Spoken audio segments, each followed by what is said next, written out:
Et le fait média du jour, c'est donc le début de la rentrée à la télévision avec quelques programmes qui ont repris hier. On a regardé ces programmes avec Jérôme Ivanichenko, notre spécialiste média. C'était le retour d'Antoine Decaune sur Canal+, c'était les télé-réalités qui débarquaient avec des inédits sur la TNT. On avait les ch'tis dans la Jet Set sur W9, l'île des vérités 4 sur Énergie 12. Alors Jérôme Ivanichenko, puisque vous avez regardé tout ça, on va commencer avec Canal+ et le Grand Journal. Et oui, nous avons beaucoup disserté sur la guerre de l'Access la saison dernière, sur ses grands vainqueurs, sur ses victimes.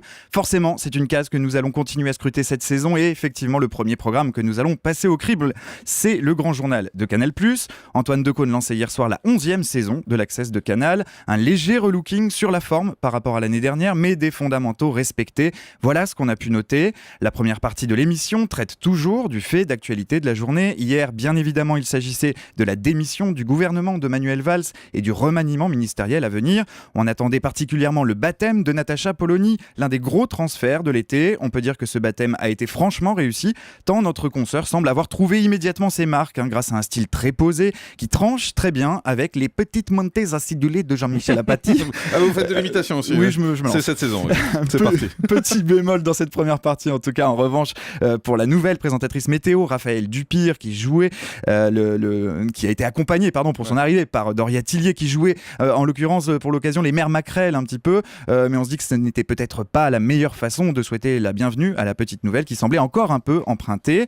En deuxième partie du Grand Journal, un invité. Pour cette première de la saison, il s'agissait de Fabrice Lucchini, forcément un bon client et quelques envolées lyriques. Là encore, un petit bémol avec l'intronisation un peu hésitante de Mathilde Serrel, la nouvelle chroniqueuse de l'émission. En revanche, en termes d'audience, c'est franchement une déception. Ah oui. La première partie du Grand Journal rassemble 1 100 000 téléspectateurs, 6,4% de part d'audience, mais la deuxième partie chute à 819 000 téléspectateurs, 3,8% de part d'audience. Franchement, pas de quoi se satisfaire. Ouais, c'est pas bon du tout pour un début, surtout que Cyril Hanouna n'est pas rentré encore, ce qui veut dire qu'ils n'ont pas de vraie concurrence en face comme c'est l'habitude, et C'est à vous non plus sur France 5 n'est pas revenu. Sur la TNT, c'est la télé-réalité qui a fait son retour avec des inédits qui débarquaient à la fois sur Énergie 12 et sur W9. Et oui, sur Énergie 12, on retrouvait l'île des vérités, 4e du nom, qui est précédée par le Before de l'île des vérités avec Mathieu Delormeau. C'est peu dire que la chaîne croît en son format, puisqu'elle programme quasiment 2 heures consacrées à sa télé-réalité de 18h30 à 20h20.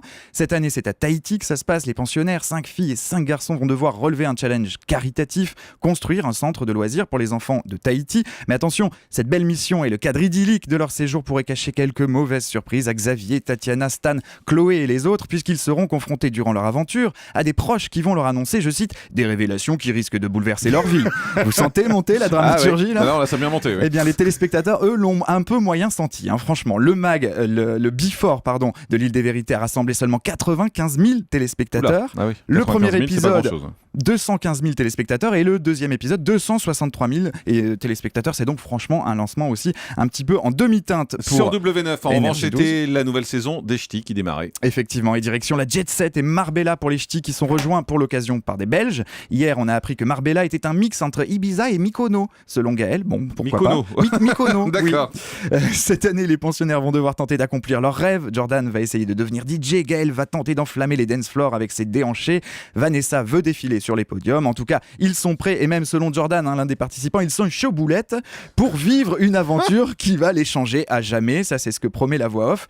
Pour nous, téléspectateurs, pas certains en revanche que cela change nos vies à jamais, soyons clairs. Seulement 375 000 téléspectateurs de moyenne et 2,8% de part d'audience pour les 2 épisodes des ch'tis sur W9. Alors, tout le monde n'est pas encore rentré, je le disais, donc les choses peuvent encore changer, mais pas en bien a priori. Évidemment, il va encore y avoir du nouveau à venir sur l'Access dans les prochaines semaines, dès lundi prochain, notamment avec le retour d'Anne-Sophie Lapix aux commandes de C'est à vous sur France 5, avec de petits ajustements par rapport à la précédente saison et l'arrivée de 2 chroniqueurs, Pierre Lescure et Anne-Elisabeth Lemoine. Et puis sur la TNT, évidemment, on guettera le démarrage de Touche pas à mon poste, qui reprendra aussi lundi prochain. Cyril Hanouna sera rejoint de nouveaux éléments aussi qui viendront étoffer son équipe. Et bref, on peut dire que la guerre de l'Access ne fait vraiment que commencer. Voilà, avec beaucoup de victimes dès le premier jour, mais comme on le dit toujours, c'est que le début, ça vient de commencer. Il faut que les téléspectateurs reprennent les habitudes, donc soyons tolérants et grands seigneurs vis-à-vis de tout ça. Mais c'est vrai qu'il y a quelques indices déjà qui sont pas très positifs. Merci beaucoup, Jérôme Ivanichenko.